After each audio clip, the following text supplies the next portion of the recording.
everyone, it's Jess here from the Scrappy Sisters. Thank you for joining me on my first ever mixed media frenzy. So every Friday we take another scrapbooker's layout and use that as inspiration for our own mixed media YouTube hop. So you can see there I popped up an image before from the lovely Marilyn Riviera, I believe you pronounce her name. I have linked her original video down in the description box down below.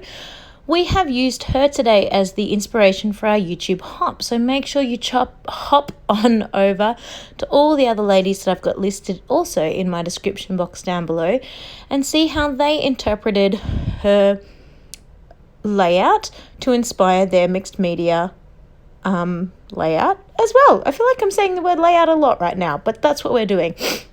So for me, Marilyn used quite a few techniques that were different for me, so I'm just going to jump in and explain the way I have done it in comparison to what I saw her do. So for a start, she actually did a lot of her mixed media after she'd placed her photos. She said she did it that way so that she could see exactly where the mixed media needed to go.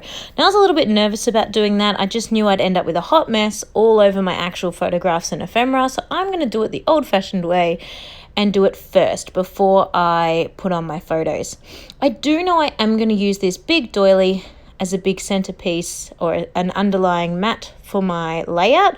So I did sort of place that on top of my stencil to see where to put my sort of three main splotches, which are going to be my three cluster bases.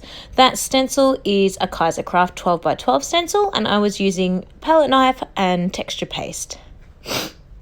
Once I have quickly heat gunned that to let it dry, I have then pulled out my Tim Holtz Distress Oxide ink refills in Mulberry and Honeydew, I believe, and I've just squeezed those into a palette with a little dollop of water.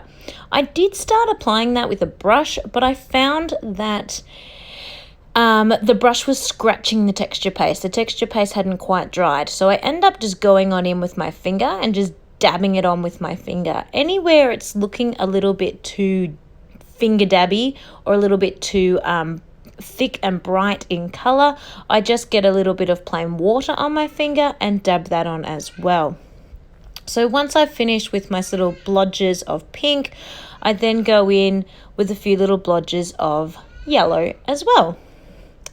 So I do think that Marilyn did a little bit more like gessoing and things like that in the background of her layout.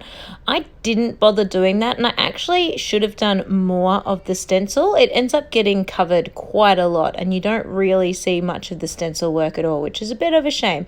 So for next time, for me, I'm going to do a larger amount of stencil work. So I do go in with my heat gun and dry off that paint just so I can keep working straight away. And then I've got some gel medium. Now, I've never used this before, and at first I applied it with my finger, but I found that that was not a good way of applying it in my opinion. It left sort of fingerprint marks, it didn't smooth on very well, and yeah, I just didn't really like it.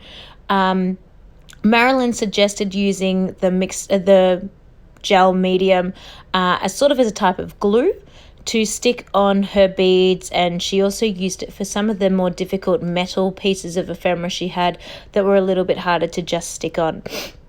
So the second time around I applied my gel medium with my palette knife, and I preferred that a lot more. So once I had scraped on my gel medium, I then got a little bit of glass beads. They're in sort of a coral color and a pink color, or a yellow color and a pink color, a coral color, but you can't really tell. In the end, it just looks like shiny glass beads on the page, which is okay, but unfortunately the colors didn't really pop out. So once I have splattered those on, I'm just shaking off the excess. You can see the nice texture I had there, and I do go in with the heat gun just a little bit so that I can keep working without having to stop. So, popping my big doily into the center of the page, that's going to be the base of where my photos go. Now, I do remember Marilyn using sort of like a doily that she cut in half at the top of her photos. I've just ended up using the whole large one around my photo. She also had one 4x6 photo on her layout, and I have 4 3x4 photos that I've matted all together as one. So my photos are about the 6x8 size. So quite a large photo. By putting them all together, I'm kind of giving the illusion of one large photograph, but obviously it's quite clearly 4 separate images. But I didn't put space in between any of them, as you can see. They're just one big giant mat all plopped together.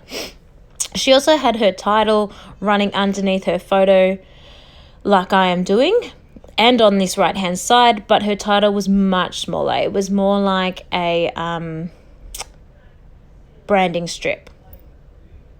So then just popping on my ephemera, she had 2 larger pieces of ephemera on the right hand side next to her photo, so I have also got 2 larger pieces there. And then she had quite a nice flower cluster happening on the bottom left, which I am also doing. Her flowers were a lot more real, those 3D, almost like prima flowers, however you say that. That's not my style, so I certainly didn't go with that, and just did flat fussy cut flowers for me. But I'm still just sort of inspired by her layout and trying to feature things in similar locations to how she did them. Once I stick all these down, I did pop my photo up on foam, so a lot of my embellishments need to go up on foam as well because I've got those all tucked in and over. These photos, by the way, are taken at a local fair we attended in December. Is it December? No, it can't be December. Jack has a lot of clothes on. December is summer for us here in Australia, so it must have been October. I want to say it's October. So once I popped these on, I remembered that Miranda had this gorgeous sort of floaty piece of twine or round thread that she had hanging and dangling down around the bottom left flower cluster. So I decided I would be inspired by that and include some thread on my page as well. So I've just, this is white crocheting thread that I have sort of round up in messy swirls, a bit aka Missy Whitten style, and I'm just tucking that in underneath the top right cluster, and I'm going to do that again in the bottom left cluster. I wanted it to have that sort of messy feel, so I adhered it down underneath the photos just with double-sided tape, and then I'm pulling out a few extra strands and just putting a tiny little spot of glue to hold those out, sticking out in place, because I wanted to make sure they stayed sort of flowy and popping out of the page. So this time I've remembered the twine before I've stuck everything down, so it's much easier for me to adhere it this time. So again, I just put a little piece of double-sided tape just underneath the corner of the photograph, and then just a few little splodges of glue to adhere the thread on with.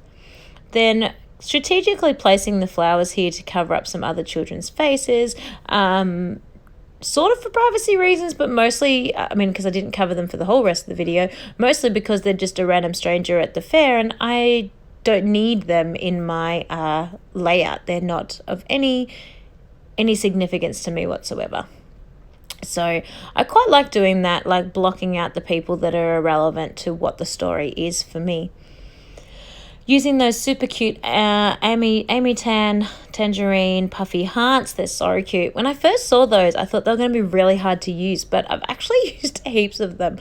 I really like them. I think I've got one left. So they were good. I am going to, you can see I've got my gold Hardy Swap Colour Shine sitting there ready. I am going to add some Hardy Swap Colour Shine at the end. To those same sort of little cluster spots there where the mixed media is. And I'm almost finished. I had ahead of time gone through my collection and pulled out all the things I knew I wanted to use. I am using a kit, so it does make it that little bit easier to have things ready to go because it's already cohesive and organized. So going to sprinkle on a bit of gold Hardy Swap Colour Shine. I am finding those Cocoa Vanilla Studios Happy Moments title a little bit tricky to glue down. The S in the Moments keeps wanting to pop up. It's chipboard underneath, but it's also being stuck on top of the mixed media texture paste, gel medium, and words and the beads. So it has got a little bit to contend with to get it to stick. Now, because they're from the Midnight collection, I believe. Now, because that is navy and there's a few other sort of navy sentiments in the ephemera, I did decide to splash on my navy Heidi Swap Color Shine as well. And so here is my layout. So hopefully in the close-up photos you can see those gorgeous beads shining through. Oh, I did add some sequins because I remembered that Marilyn had sequins on hers. You can see a little bit of my crosses coming out here from the stencil with the texture paste. And overall, a really simple and effective layout. So thank you, Marilyn, for your inspiration. And please hop around to the other girls to check them out. And we'll see you next week. Bye, everyone.